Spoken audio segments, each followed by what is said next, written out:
आराम कर आराम। हाँ संतोष एगो बच्चा धर लिया हाँ एगो बच्चा चार लिया जा जा जा जा जा जा जा जा जा लिया जा जा जा जा लिया टकरा लिया बम ना के लिए साला तो नहीं गुम हुआ जाओ मजा जा जा जा जा जा अभी हम 1 महीना के बच्चे जा जा जा जा जा जा जा जा जा जा जा पीछे पीछे पीछे जा जा बाबा जा गोल लगाएंगे जा जा जा तू लिया ना टकरा लिया ना जा हां लिया लिया लिया जा जा जा जा जा अरे बच गए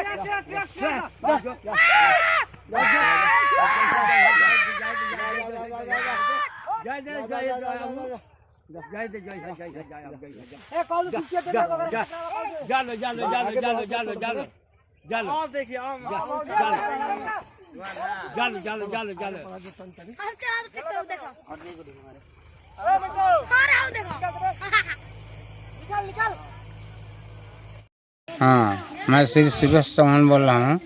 बक्सा देवी से। हाथी बहुत नुकसान किया है हमें, कम से कम तो 30-35 आदमी का, किसी का 10 बीघा 12 बीघा, किसी का 5 बीघा 3 बीघा, ऐसे करके बहुत आदमी का नुकसान हुआ है। अभी भी हाथी इधर पड़ा हुआ है, कम से कम तो 100 से कम तो नहीं होगा, ज़्यादा ही हो सकता है, बहुत है। हाँ, इधर खैरिंग का फर्स्ट विभाग वो भी नहीं आ रहा है, देखने के भी नहीं आ रहा, बोलता भी नहीं है लोग कि कहाँ हाथी गया कहाँ नहीं है, पूछता भी नहीं है, देखता भी नहीं है। बहुत नुकसान हुआ है हम लोग का तरफ में, बहुत आदमी धान और रूख का खेती बहुत नुकसान हुआ है।